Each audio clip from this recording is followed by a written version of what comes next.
I love the smell of napalm in the morning. I've always wanted to say that. Today, sorry about the squeaky chair. Today we're going to talk about secondary characters. Super important. If you want to write a great story and you want to get people involved, especially if you're doing the ultra low budget type story, write a really good secondary character. It'll get people involved. It'll get people wanting to be part of it because they're not just there filling up space. They've got a great character to play. Robin Williams in Good Will Hunting. Quentin Tarantino told Ben Affleck and Matt Damon to write a really great secondary character. For him in Reservoir Dogs, it was the Harvey Keitel character. So they wrote the Robin Williams character, an outstanding secondary character which would attract a really good actor that maybe didn't want to star in the film, but he's willing to play a really great secondary character. And that's the importance of secondary characters. I'm going to look at a few and how you can craft a secondary character and use it just rather than being the sidekick. The first one, if we look at Girl Interrupted, Angelina Jolie's character of Lisa. She was the chaos character. In Girl Interrupted, we've got someone striving for normality, hoping to get well, something's wrong with her. So we've got the antithesis of that. This person is chaos on the ward. Nothing is calm. And it was a great character. Even though Winona Ryder was the star, the Academy Award went to Angelina Jolie for that secondary character, the best supporting actor. That's the sort of character you want. You want one that's just as powerful as your protagonist, so a good actor can get in there and really do something with it. Another way you can use a secondary character is Helena Bonham Carter, her character of Marla in Fight Club. She became a proxy for the audience. As outrageous as she was the story's reality. She reflected what reality really was. She saw Edward Norton's character of Taylor Durnan, or I can't remember his normal character's name, as one person, the way reality saw them. She was the proxy for reality. She was that one little thing but we didn't know that at the time. We didn't know that till the last scene. But that was her role, that we could see the relationship of him with this person who was just as broken as he was. But she understood what reality was. So, and they wrote a really great character for her. And she's memorable. Emily Blunt, playing Emily in The Devil Wears Prada. She is, in that story, the example of what people are willing to do. They're willing to lose themselves, compromise themselves, all to be accepted. If we looked at like the Maslow hierarchy of needs, she's put that belonging to a group so important, and she's chosen a group to belong to. Her community is so elite that she has to give herself away, something that Andy isn't willing to do. She's going to lose her identity, make herself a slave to the character played by Meryl Streep, to be a member of that community. And she allows the audience to do that. So we can see her, and she's a counterpoint to Andy. And as Andy's slowly starting to become a bit like Emily, she gets a moment of self-awareness, and she gets out of the limousine. That she doesn't want to be that. She was convinced to be that, and she was being dragged into the cult of fashion. But we had Emily, and seeing that when you're not successful in the cult, how destroyed you become. So there isn't really a community that you can join. You become a slave to the community, and we use Emily, a magnificent secondary character, to show that, and played magnificently by Emily Blunt. They can go for a bit of fun. So, and when you break, what would you say, norms, people say subvert norms, and remember, bell, subscribe, comment, please comments. Comments are a great way to start conversations. And you can follow me, Craig D. Griffiths, on any of the socials.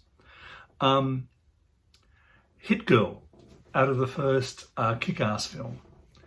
She broke expectations in that you had a very violent superhero character who was like 11 years old. She was a child, and that made people sit up and take notice of the character. An amazingly well-written secondary character, and the character was really well written and was very competent. So she also brought in that idea of what we can call it competency porn, where we like watching things done really well, a bit like Ocean's 11, Ocean's 12, or any of those heist films, where we see people that have planned something very well, doing it to the best of their ability. And it's that whole, we want to see people really competent at something, doing it really well. Well, she was ultra violent. There's a corridor scene. It's on YouTube. I'll see if I can get a link and I'll drop it below. Or just type in Hit Girl, Kick-Ass, corridor scene, where she wipes out all these people and she's super competent. And there's these really cool, like John Woo-ish type things where her gun's out of like ammo and she flicks some magazines in the air and reloads her gun. But all these things that are impossible to do, but it's super competent and super exciting. And that's what she's there for. And she shows by being a smaller child, and not being scared, that the character of Kick-Ass needs to step up. When just before that last scene, when he's choosing a weapon, he said, up until now, my superpower was just being able to take a kicking or take a beating or something. Now I'm going to be a hero. So Hit Girl was nearly his guiding light, the way to show him how to become a hero. So Hit Girl, great secondary character. Watch Kick-Ass, very violent, a good bit of fun. MJ and Spider-Man.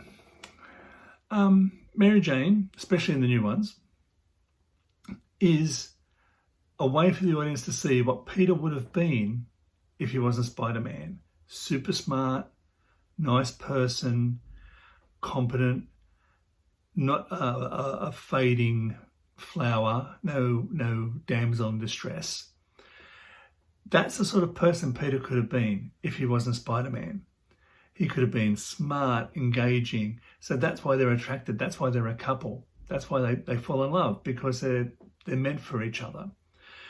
And even when, she's so well written, that even when they become a couple, he doesn't become the big male protector, because I'm Spider-Man.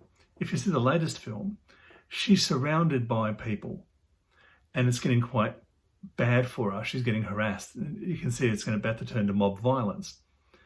He swoops into Spider-Man and she says, get me out of here. He doesn't save her until she says, get me out of here. She gets permission.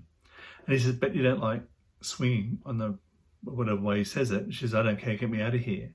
So he was even respecting her wishes and checking, because she's a well-written, empowered, enabled person in her own right that says, I don't like doing that, so we're not going to do that in our relationship.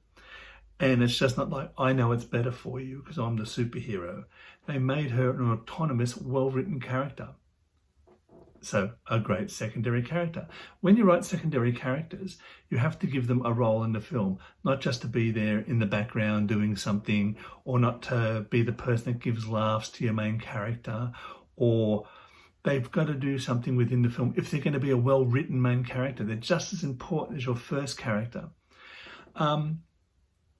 Think about your story if you took your main character out and had him as this, or her, as this amorphous blob that we didn't really know what was happening. And we saw the storyline that your secondary character had. If that's a really great storyline, you've written a good secondary character. Imagine if you're an actor and someone gives you the script and say, look, I don't want you to be Superman, but I've got this guy who hangs out with Superman. He's really good. Read that. I think that's good for you. And you read through it and you're an actor and you go, that's really complex. I can see how I can perform that. You know, I can see where I'm going to influence the film. I can see how I can present those lines. It's a good secondary character. I'm not just standing there throwing away lines, being witty, being the dum-dum that the superhero has to save all the time. I'm not Ed Beatty in the I think it was the first Superman or the second Superman, where Gene Hackman has the best line, where Valerie Perrine says, you know, my mother lives in Hackensack and he's just launched a couple of missiles and one of them's going to hit her town. And Valerie says, oh, my mother lives in Hackensack, and Gene Hackman just goes, the best unwritten line, hilariously funny, but Ed Beatty in that film is just walking around bumping into things. Him and Valerie Perrine's character were well-written secondary characters. Superman well-written, Gene Hackman well-written, everyone else is just fodder. Right, great secondary characters. I started off with Lieutenant Colonel Kilgore, I think his name was. Yeah, Kilgore, out of Apocalypse Now, Robert Duvall's character. That guy has the most memorable lines ever. And people say, I love the smell of napalm in the morning, or Charlie doesn't surf, all those sorts of things. That character is in the film for a very, very short time. But his character is so well written. His people, when the helicopters come in, playing Wagner, that whole sequence is amazing and probably one of the most memorable sequences. If you said to people in Apocalypse Now, tell me a memorable sequence, they're going to say that. I love the smell of napalm in the morning. Or they're going to talk about the Wagner on the side of the helicopters. They probably won't talk about the images of a cow being hacked to death, which is what happens in Apocalypse Now. They were there and the villagers were hacking a cow to death and they filmed it, they put it into the film. They probably wouldn't tell you how Dennis Hopper and Marlon Brando had to improvise lines, or the skulls that line the staircase, or Martin Sheen coming up out of the water. They probably won't remember all those things, but they remember that great secondary character, Bob Duvall's character. I love the smell of napalm in the morning.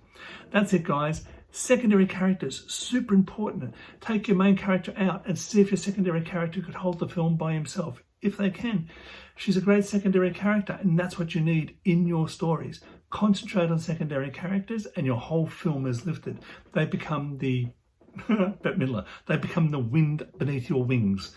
Okay, guys, till next time, keep writing. Bye.